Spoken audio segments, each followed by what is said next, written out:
So thank you very much. How ironic is it today that we are going to be discussing AP reorganization bill, which should have happened 12 years ago.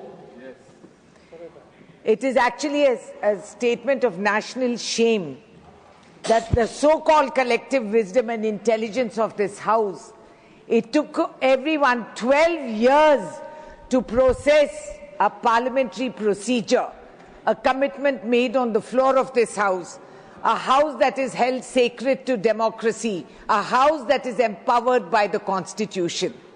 What did we do? 12 years later, the government comes out with this act and decides that Amravati will be the capital. And we are supposed to laud them for this and be grateful for it. Sir, I want to tell you, this is a victory of the farmers of Amravati who fought for this day and night.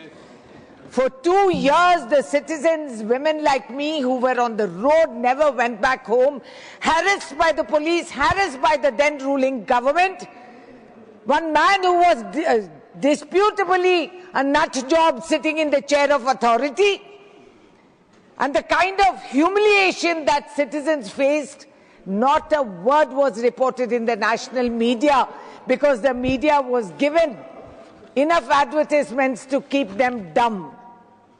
This late, delayed, I am here to support that the name is Amravati. That is by right that we have decided it's Amravati, sir. But what does it mean? What does it really mean is what I'm asking. There was administrative ambiguity for 12 years. Investor confidence dropped. Nobody came to put in their money because they were wondering. Otherwise, the new state should have lured and they have the ports. But they got nothing. 12 years of policy paralysis of the central government, the hypocrisy, where they supported the then CM's demand for 3 capitals. Have you ever heard of it? So what happened? Andhra did not have any capital for 12 years. I mean, this is the most amazing failure of supposed intelligence in this parliament of the ruling government. The act promised national institutions. Where is it in the full ecosystem, sir? Has this bill addressed those issues? It hasn't addressed those issues. It promised a major port at Dugrajpatnam, not delivered. Steel plant in Kadapa, vanished. Promised railway zone. It is now coming limping along after a decade. A promise made in haste and delivery delayed for a decade. Sir, I'm asking for 3 points here. Number one, that there will be a time-bound roadmap for Amravati. No more announcements without executing timelines. It has to be transparent and visible. Status paper in Parliament on every promise made under the 2014 Act. If you have the courage and you have the commitment, do it. Accountability, why it was delayed and what compensation will be given to the people who have actually paid the price on the ground level, sir.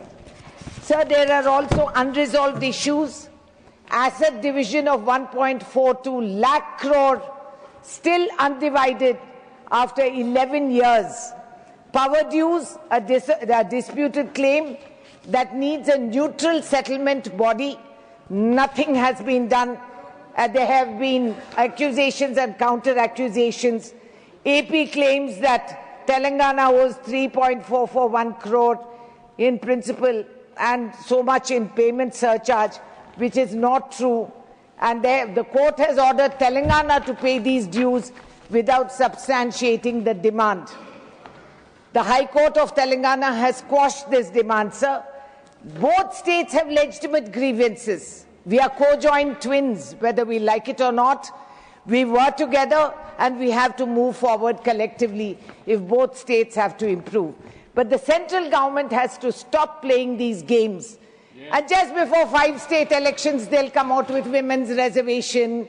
They'll come out with all these promises which do not exist on the ground. Krishna water dispute, we get less water in Telangana. We don't grudge Andhra their water. So be it. May the farmers prosper. May they get their rightful price for the crop. As it is, the input price has multiplied 3 times, but the income hasn't. Institutions of national importance, Schedule 8, still unfilled for Telangana, as well as the Ramagundam plant in Telangana is hanged suspended because of unclear power purchase agreement between Telangana and NTPC. The railway coach factory promised to Telangana has not materialized, despite 100 times paperwork has been submitted, but it doesn't happen because we are not in coordination with the BJP there, sir. Andhra is. So hopefully after all that, at least they get some benefits, which I don't see anywhere in the near future. Then the selective application and enforcement of the same act, but 2 different standards which apply to them. People of Telangana saw that the centre invokes the AP Reorganization Act to benefit an alliance partner, but they don't give the same act's commitment to Telangana and were quietly left unfulfilled. The rare instance of political unity, the Assembly has passed a resolution against this discrimination with Congress, BRS and all parties together because of what people in Telangana also suffer. Sir, a promise denied in the 13th schedule of the AP Reorganization Act, they have not been fulfilled. And sir, there is also a human interest issue, which is of the 5 mandals which is bordering my constituency: Ettapaka, Kannaigudam, Pichkulapadu, Gundala, and Purushottapatnam. Now, these are living in no man's land. They locationally with the Andhra Pradesh, and then they belong to Telangana. And these lands are the Lord's. Rama, they claim they worship Rama. The only temple of Ram which is in Bhadrachalam. These are the Lord's properties, and these people live in a